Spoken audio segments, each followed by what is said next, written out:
to his resume. If you want to do the raise hand feature, we'll call on you and go from there.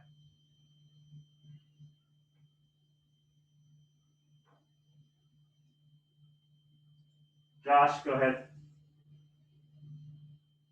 Max, how are things going there with the? I know obviously Dean leaving the program, but there's still some continuity there, coaching wise. How are you guys kind of managing practice? Yeah, so far so good. We've only just started. Stoops named me special teams coordinator, so I'm pretty happy about that. Seeing as we don't have one this year, so I'm honoured to take on that role. Also holding this year, so pretty happy about that. Adding a few strings to my bow, but overall we're doing pretty well. The kickers are working really hard. Obviously we struggled a little bit last year in the kicking department. We're hoping that this year we can improve that, make sure it's a real strength of our game.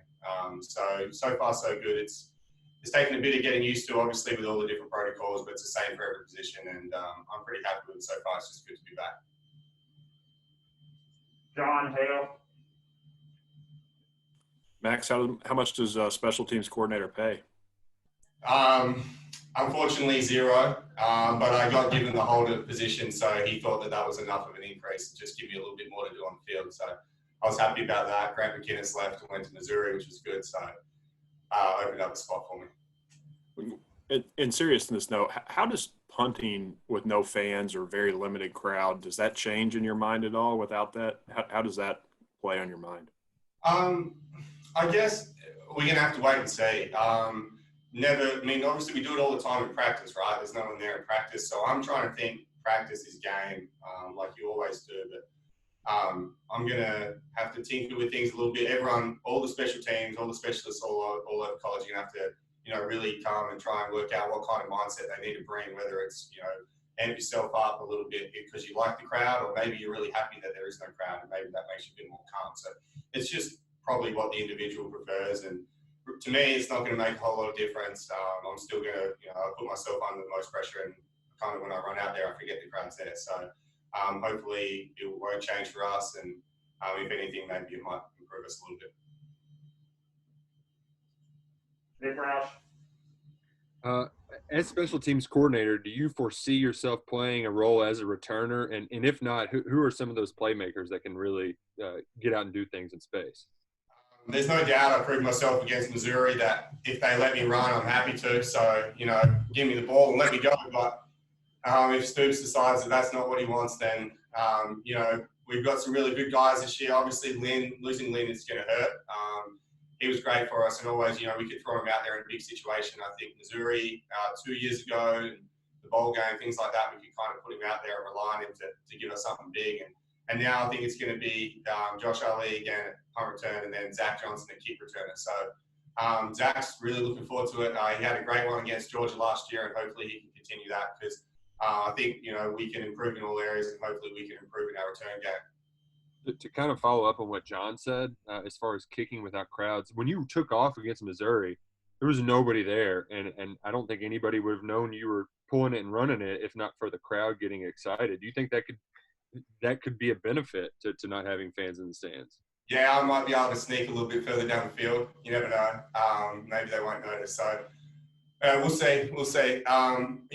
In all seriousness, though, with punting this year, we're really hoping to take advantage of more of those situations, and we're not, going to shy away from that. I think last year we probably missed 2 or 3 opportunities where, it's not a selfish thing for me. Obviously, it's really fun when I get to run it, but for a team point of view, if we can keep moving the ball, we're going to. So for me, I'm going to look for those opportunities a little bit more this year and hopefully take full advantage of them because we missed out on a few last year, and really we had one, we should have had 3 or 4.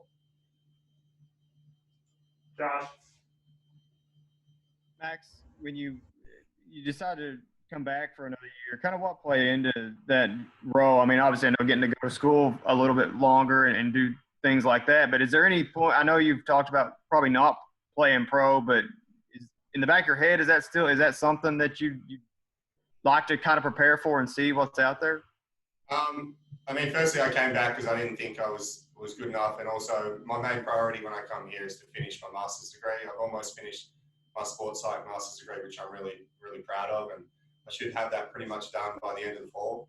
So I came back to finish that off, make sure that off the field, I'm ready to go employment wise. And yeah, I mean, this year, hopefully, first and foremost, I just want to play really well for Kentucky, and hopefully I don't have to be out there much, but if I do, I contribute like I did last year and make sure, we're pinning the team and making sure we're putting our defense in the best position. But, if I get the opportunity at the end of the year, obviously I'm happy to take it. But honestly, for right now, and if you had to see me kick yesterday, I'm a long way off at the moment. So I'm just trying to work every day to get better and do what I can for the team.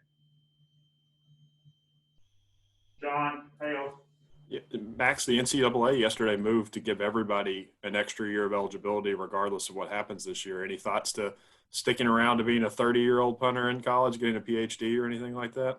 Yeah, you might have to call me Dr. Duffy by this time next year, hopefully. That'd be pretty nice. I don't know if they'd announce that over the big screen when they're announcing the teams, but I'd make sure that they do. I don't know. I don't think so. I think now that I've got my master's degree, I'm about to get my master's degree, I can really knuckle down and focus on football and make that a big priority and give it all the best shot that I possibly can. And I think it's time for me to step away probably after next year and let Wilson Berry take over. It's really exciting that he's coming in. Obviously, brother of Jordan Berry plays for the Steelers, and I know he's really excited to be here. And he gets here, I think, in January. So it'd be great to have him here. And I'll have 6 months with him before hopefully I move on to bigger and better things. Thanks, Max. All right.